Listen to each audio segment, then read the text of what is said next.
구약성경 열왕기상 17장 17절에서 24절까지 한 절씩 교독으로 읽겠습니다. 주보에 18장으로 되어 있는데 잘못 인쇄가 되었습니다. 17장입니다. 17장 17절부터 24절까지. 이 일 후에 그 집 주인 되는 여인의 아들이 병들어 증세가 심히 위중하다가 숨이 끊어진지라. 여인이 엘리야에게 이르되 하나님의 사람이 당신이 나와 더불어 무슨 상관이 있기로 내 죄를 생각나게 하고 또 내 아들을 죽게 하려고 내게 오셨나이까. 엘리야가 그에게 그의 아들을 달라 하여 그를 그 여인의 품에서 받아 안고 자기가 거처하는 다락에 올라가서 자기 침상에 누이고 여호와께 부르짖어 이르되 내 하나님 여호와여, 주께서 또 내가 우거하는 집 과부에게 재앙을 내리사 그 아들이 죽게 하셨나이까 하고 그 아이 위에 몸을 3번 펴서 엎드리고 여호와께 부르짖어 이르되 내 하나님 여호와여, 원하건대 이 아이의 혼으로 그의 몸에 돌아오게 하옵소서 하니 여호와께서 엘리야의 소리를 들으심으로 그 아이의 혼이 몸으로 돌아오고 살아난지라. 엘리야가 그 아이를 안고 다락에서 방으로 내려가서 그의 어머니에게 주며 이르되 보라, 내 아들이 살아났느니라. 여인이 엘리야에게 이르되 내가 이제야 당신은 하나님의 사람이시요 당신의 입에 있는 여호와의 말씀이 진실한 줄 아노라 하니라. 아멘. 말씀의 은혜가 여러분과 함께 하시기를 기원합니다. 열왕기상 읽기에 들어와 이제 오늘 26번째로 본문의 말씀을 함께 읽었습니다.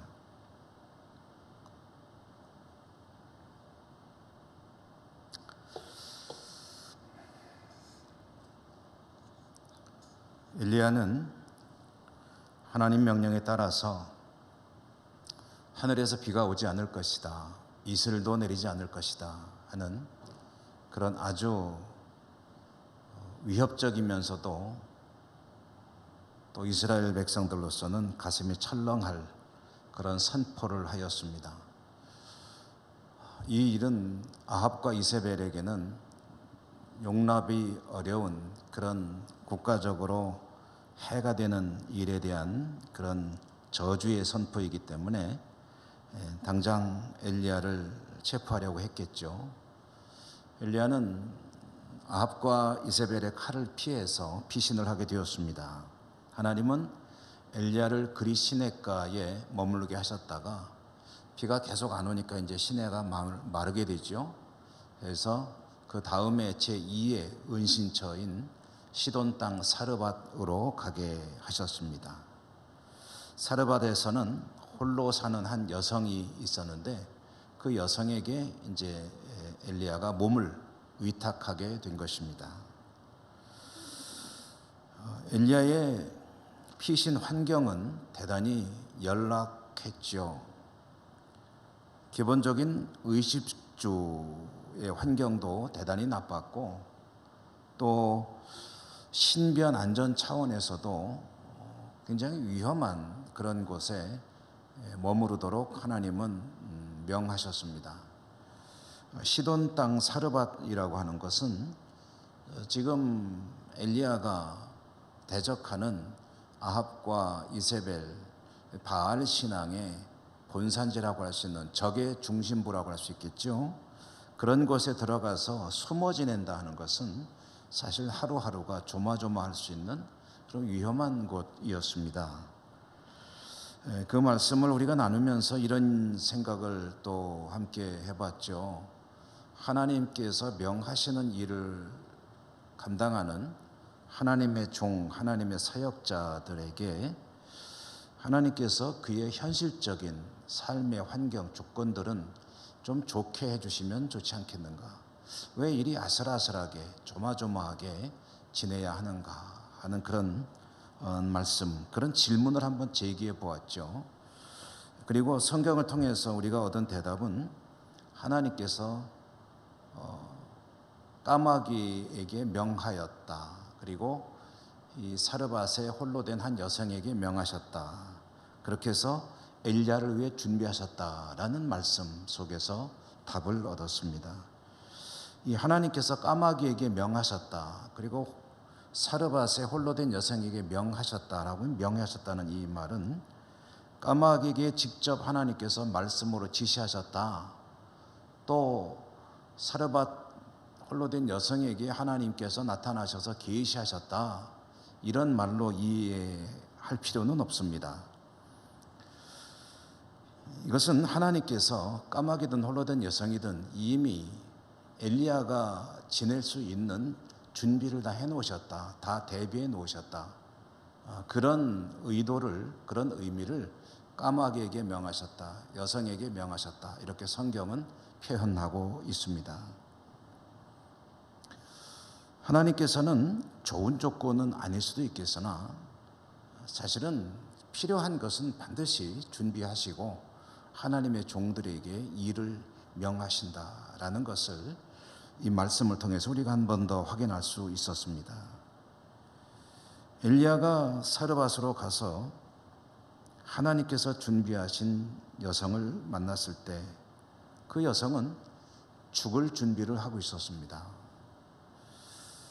엘리야가 시키는 대로 하면서 그 죽을 고비를 넘겨서 엘리야와 함께 당분간은 적어도 먹고 사는 것은 걱정 없이 살 수 있는 그런 삶을 살 수 있게 되었습니다.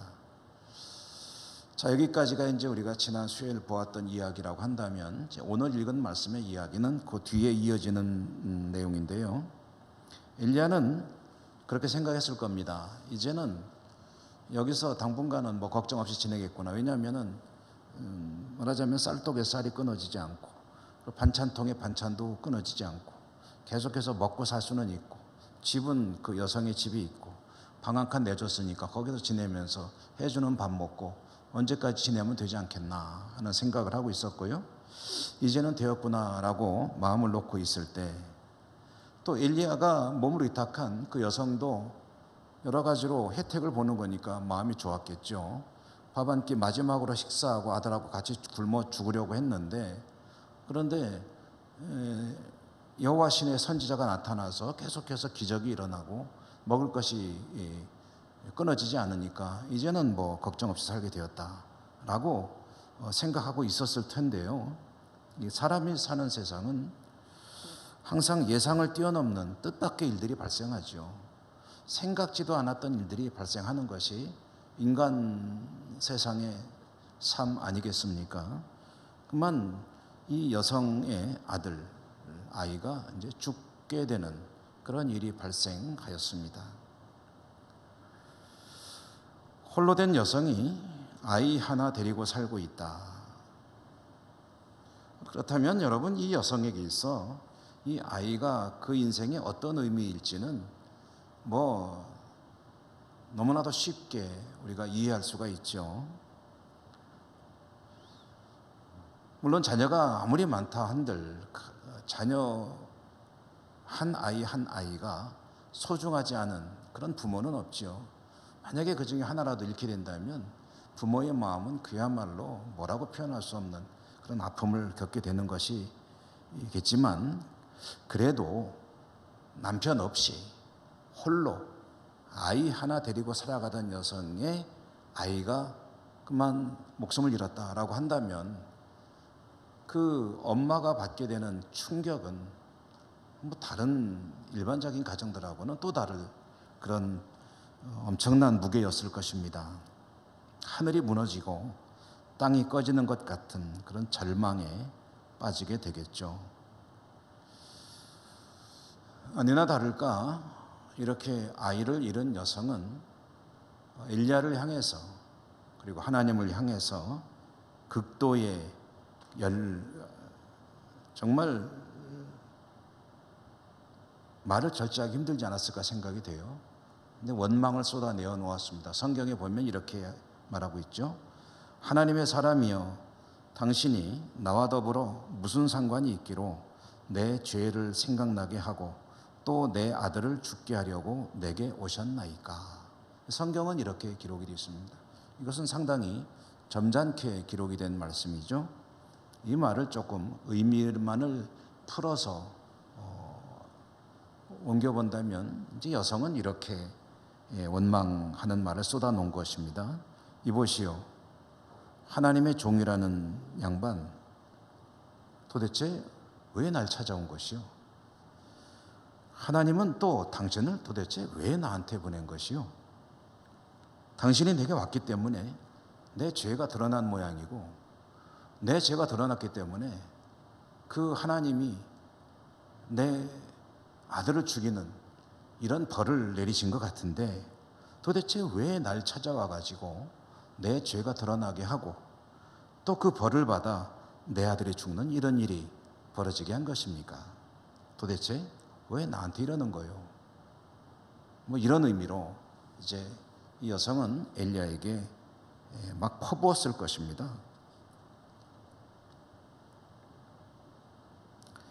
이 말을 듣는 엘리야의 입장, 엘리야의 마음이 어땠을까요? 엘리야의 마음도 많이 괴로웠겠죠. 여인의 말이 맞느냐 안 맞느냐, 사실이냐 아니냐, 또는 경우에 맞는 말이냐 아니냐, 이런 것들은 다 일단 덮어놓고 어쨌든 자기가 온 이후에 같이 살다가 아이가 죽었기 때문에 마음이 무거울 수밖에 없죠. 사실 객관적으로, 이성적으로, 합리적으로 보면 엘리야가 이 집에 온 것과 아이가 죽은 것과는 아무 관련이 없습니다.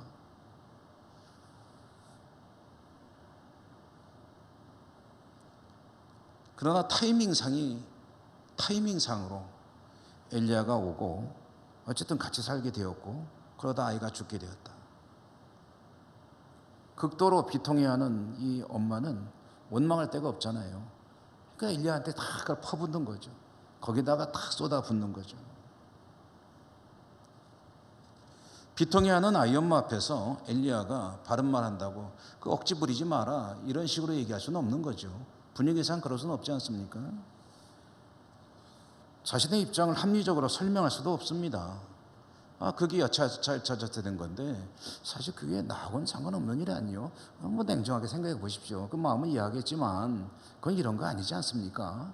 이렇게 말할 수도 없어요. 엘리야는 아무 말도 안 합니다. 그리고 마음 먹기를, 지금 내가 할 일은 이 아이를 살려달라고 하나님께 기도하는 것밖에 없다. 엘리야는 아이 엄마에게 아이의 시신을 달라고 해서 그 시신을 안고 자기가 쓰는 방, 다락방으로 올라갑니다. 자기가 쓰던 침대에다가 아이를 눕혀 놓습니다. 그리고 하나님께 기도합니다. 부르짖죠. 하나님께서 제가 머무는 집에 재앙을 내리시려는 겁니까? 이 아이를 죽이실 겁니까?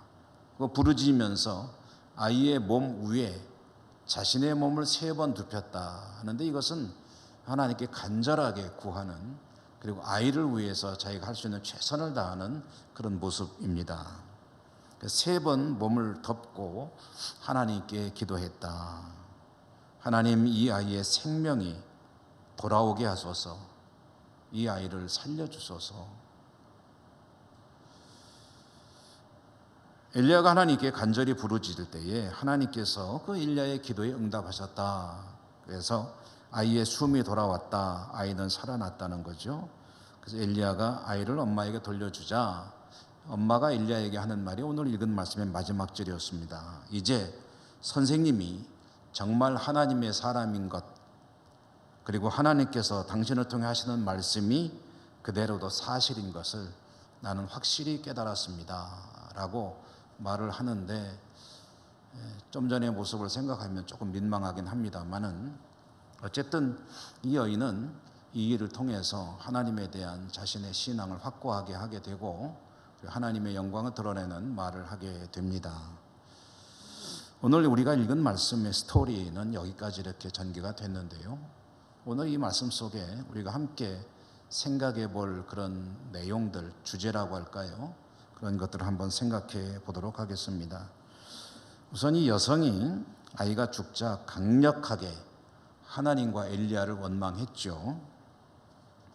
물론 감당하기 어려운 슬픔입니다. 이런 처지에 있는, 이런 인생을 살아가는 한 여성에게서 하나밖에 없는 아이를 데려간다는 것은 사실은 감당할 수 없는 그런 충격이고 슬픔이죠.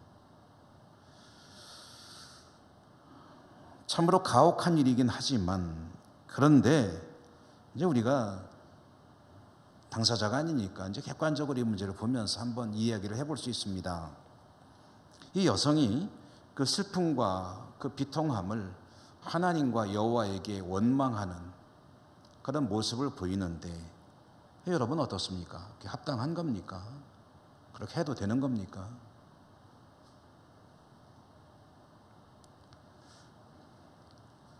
좀 전에도 말씀드렸지만 엘리야가 현장에서 이 여인과 내가 무슨 상관이 있다고 나에게 그러는 것이, 이런 식의 논조로 이 엄마와 옳고 그름을 따질 계제는 아닙니다. 그럴 상황은 못 된다는 거죠.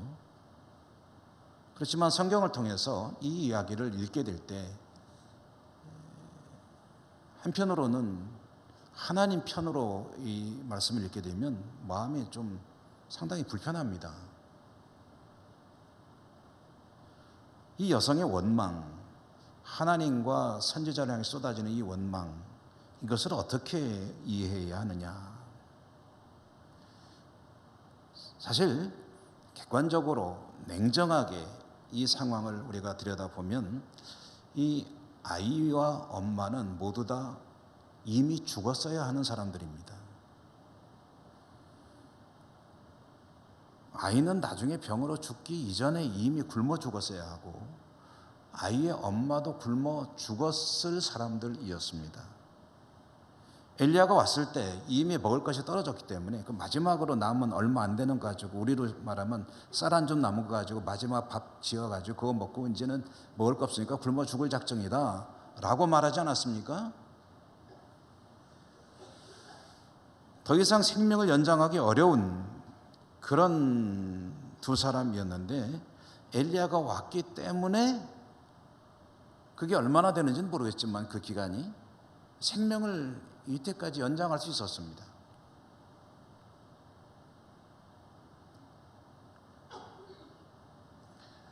어차피 죽을 사람들이었고, 그나마 엘리야가 왔기 때문에 조금이라도 살 수 있었고, 사는 동안 적어도 먹는 것 가지고 염려하지 않고 편안하게 살 수가 있었습니다. 엘리야에게 무슨 책임이 있느냐? 엘리야가 올 때 무슨 질병이라도 몸에다가 병균이라도 묻혀가지고 와서 아이한테 옮겼느냐? 아니면 엘리야를 숨겨준 사실이 탄로 나가지고 잡혀가서 처형을 당한 것이냐? 엘리야가 책임질 아무런 일이 없죠. 엘리야와 이 아이의 죽음 간에 아무리 뭔가 관련성을 찾아보려고 해도 관련이 없습니다. 하나님도 그렇죠. 엘리야도 그렇고 하나님도 이 여성으로부터 이 일 때문에 원망을 듣고 원망의 대상이 될 그럴 이유가 하나도 없다는 거죠. 그런데 이 여성은 자신에게 불행한 일이 닥쳐오자 엘리야와 하나님을 원망하고 있다는 것.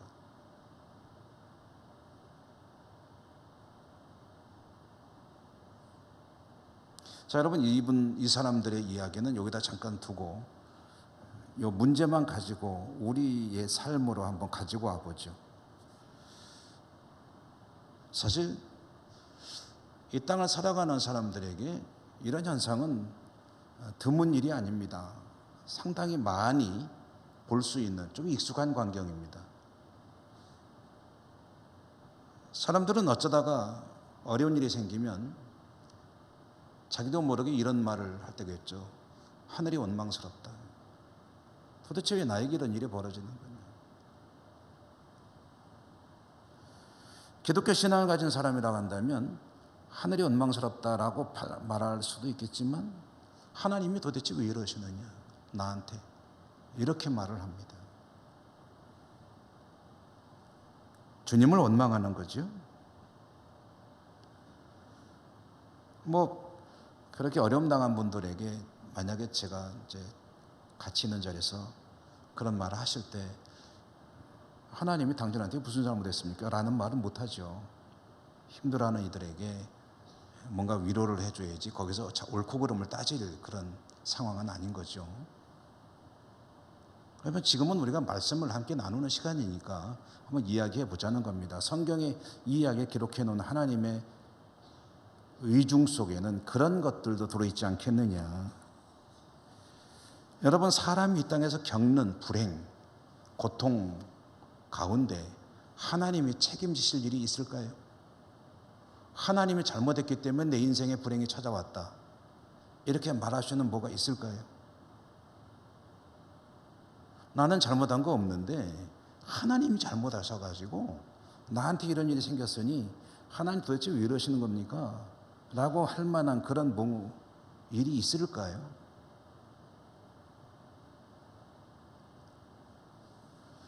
여러분, 하나님께서 인간을 향해서 하신 일들을 큰 줄거리로 한번 짚어보도록 하십시다. 세상을 만드실 때 인간을 특별한 존재로 만드셨죠. 그 인간들이 살아가도록 완벽한 삶의 환경을 조성해 주셨죠.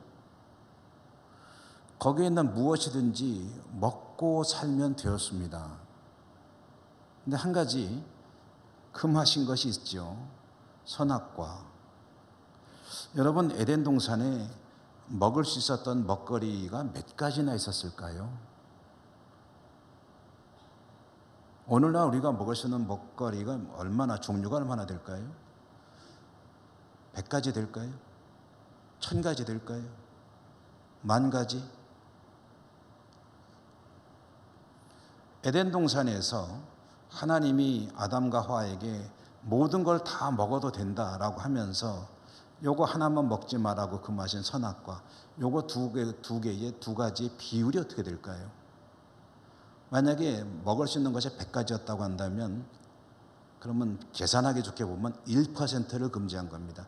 99% 허락하셨고, 만약에 1000가지라고 한다면 99.9%를 허락해 주시고 0.1%만 금지하셨습니다.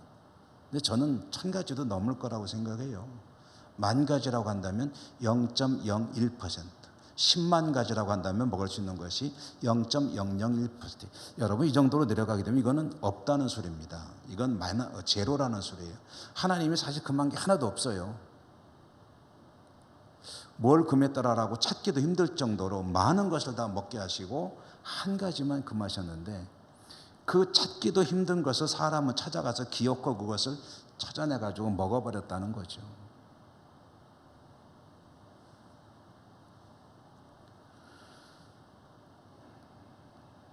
일부러 하려고 해도 힘든 하나님의 명령을 어기는 행위를 인간이 하였고, 그리고 그로 인해 세상에 죄가 들어왔죠.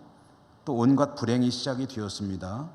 인간의 온갖 불행 중에 가장 무거운 것이 무엇입니까? 죽음이죠. 죽음. 육신의 죽음.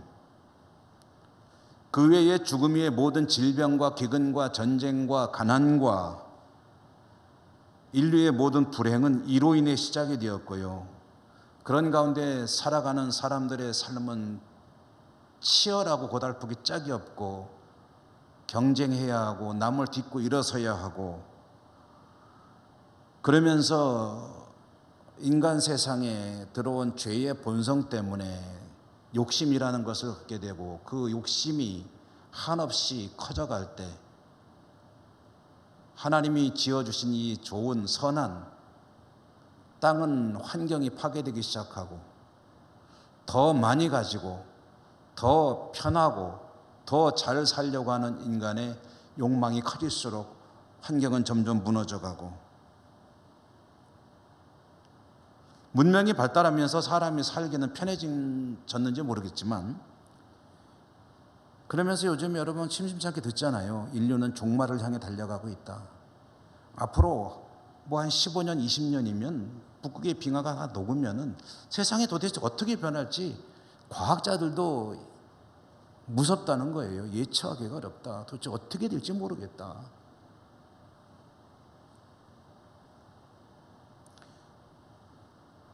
우리가 지금 고통받고 있는 코로나의 상황, 그 원인이 뭔지 정확히 밝혀지진 않지만 누구나 다 인정하는 것이 한 가지 있습니다. 뭡니까?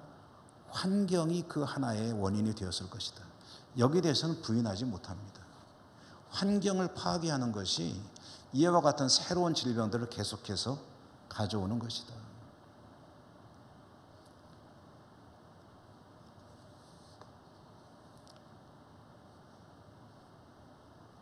오늘도 날씨가 상당히 포근한데 좀 겨울에 좀 몹시 추울 때도 있지만 덜 추울 때도 있죠. 대체적으로 이 기온이 올라가고 있지 않습니까?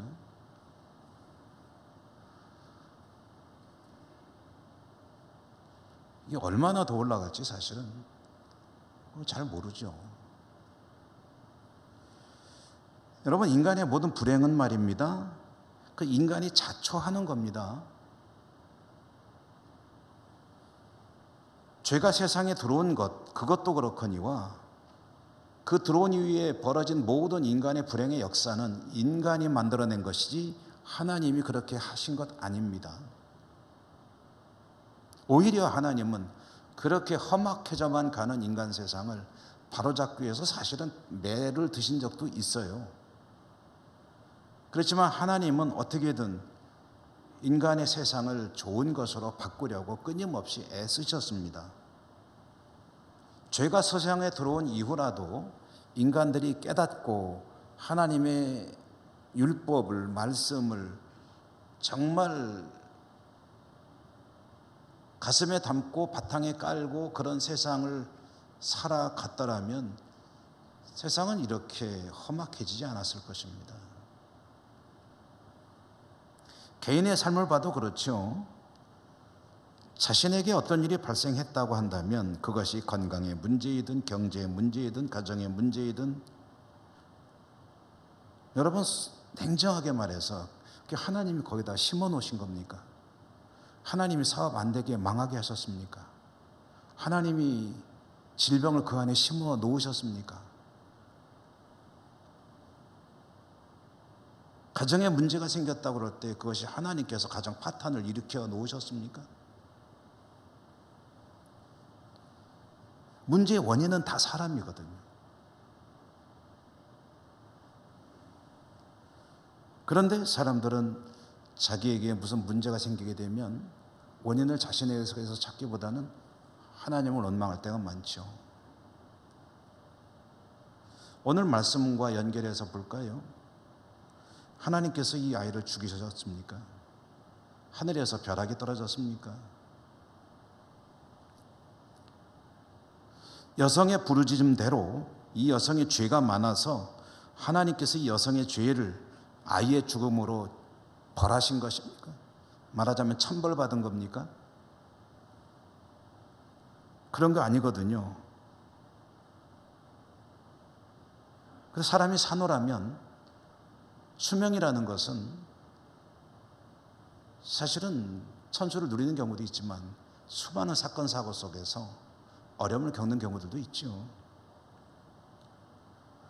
그런데 이렇게 고통스러운 일이 발생하면 하나님을 원망합니다. 하나님은 참 억울하시죠. 하나님이 하신 일이 아닌데 안 좋은 일이 생기면 그 모든 원인을 하나님을 향해서 돌리면서 왜 이러십니까? 하고 따지면 참 하나님도 답답하시죠.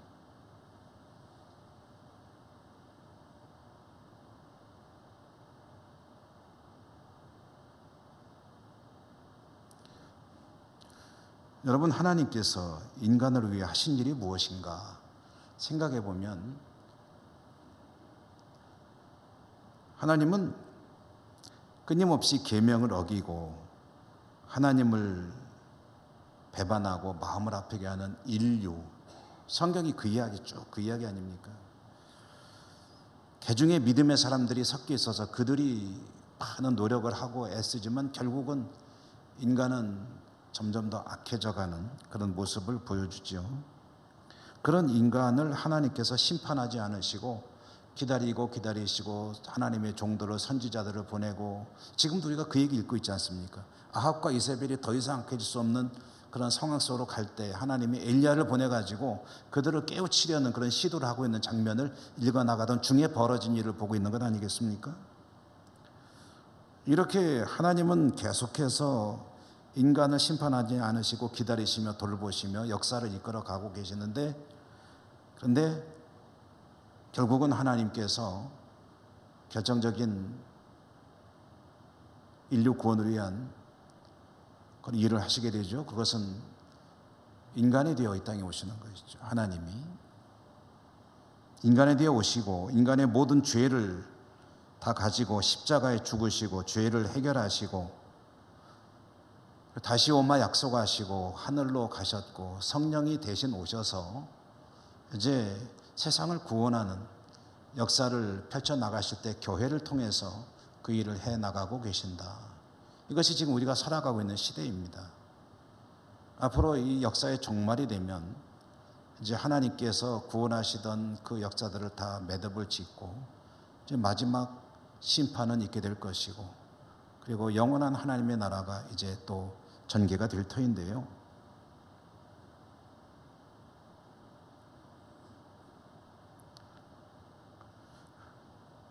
하나님은 인간을 지으시고 사랑하시고 죄를 지었을 때 용서하시고 구원하시고 지켜주시고 복을 주시며 영원한 삶으로 이끌어가려고 하나님 나름대로 최선을 다하고 계십니다.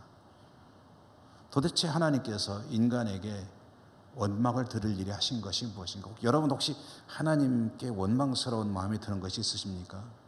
그 일에 하나님이 뭘 잘못하셨는지 한번 생각해 보십시오. 왜 내 마음대로 안 해주시냐고. 그건 나의 욕심입니다. 왜 하나님은 내가 이런 소원을 가지고 있는데 왜 그 안 들어주냐고.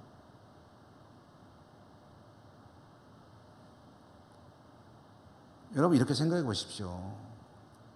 아이들이 엄마에게 왜 내 말 다 안 해주냐고 할 때 해줘야 되는 것도 있고 안 해줘야 되는 것도 있잖아요.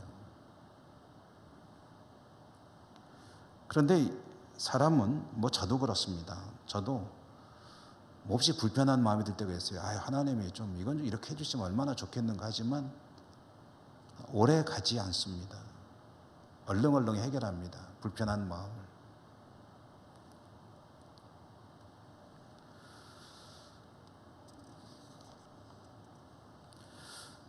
여러분 이 사실만을 확실하게 하십시다. 하나님은 나에게 원망 들을 일은 요만큼도 하신 것이 없다. 하나도 하신 적이 없으시다. 나에게 혹시 내가 참 아프고 괴롭고 고통스럽고 슬픈 일이 일어났다면 그 일어난 원인은 나 또는 내 삶의 현장에 그 원인들이 있는 것이지 하나님이 그것을 내 가정에다가 던져놓은 거 아니다. 오히려 하나님은 그런 나의 힘들고 아픈 상황 가운데서 기도할 때 그런 일들을 하나님이 갖고 계신 계획 안에서 좋은 곳으로 이끌어 가주시고 돌보아 주시고 위로해 주시고 격려해 주시고 필요한 것을 공급해 주시며 채워 주시며 영원한 생명의 나라에 들어가도록 구원하시고 지금도 일하고 계신다. 그것을 위해서. 그러므로 저나 여러분 우리가 하나님을 향해서 가져야 되는 마음은 어떤 것이겠습니까? 원망하는 마음이 들었다면 그것은 결코 성령이 주시는 생각도 아니고 그리고 내가 가져야 할 생각도 아닙니다. 하나님을 향해서 저나 여러분 하나님의 백성들이 가져야 될 마음은 어떤 것이냐면은 항상 감사하는 마음을 가져야 돼요. 사도 바울을 통해서 말씀하시죠. 항상 기뻐하라. 쉬지 말고 기도하라. 범사에 감사하라. 이는 그리스도 안에서 너희를 향하신 하나님의 뜻이니라. 하나님께서 원하시는 것은 기쁨을 갖고, 왜? 하나님의 구원받은 백성이니까. 그리고 늘 기도하고. 왜? 하나님과 대화하는 것이 참으로 힘있고 능력있고 기쁨을 지속할 수 있는 삶이니까. 그리고 감사하는 것. 왜? 하나님께 드릴 게 감사밖에 없으니까. 내가 아무것도 한 것이 없는데 나를 위해서 아들을 죽이셨잖아요. 여러분, 오늘 우리가 이 한 여성의 에피소드를 가지고 사람의 마음속에 잠재해 있는 하나님을 향한 이 생각들을 정리해 보았습니다. 기억하십시다. 하나님은 오직 감사만을 드려야 될 대상이시지 원망하거나 또는 하소연하거나 탄식하거나 불평을 하거나 불만을 가진 일을 우리에게 하신 적이 없는 분이시다. 늘 그 기쁨과 감사로 승리하시는 여러분의 삶이 되시기를 축복합니다. 은혜로우신 하나님 감사합니다. 오늘도 말씀을 주셨기에 말씀을 듣고 우리가 하나님을 향해 가질 그런 마음들을 정리해 봅니다. 늘 하나님께 감사하고 기도하며 기쁨으로 살아야 된다고 생각하면서도 문득문득 우리 마음속에 하나님을 향한 불편한 마음들, 불만스러운 마음들이 자리를 잡을 때가 있습니다. 성령으로 붙들어 주시고 우리의 생각도 주장해 주시고 오직 하나님으로 인하여 기쁨과 감사의 삶만을 살아갈 수 있는 저희 모두가 되게 하여 주옵소서. 예수님 이름으로 감사하고 기도드립니다. 아멘.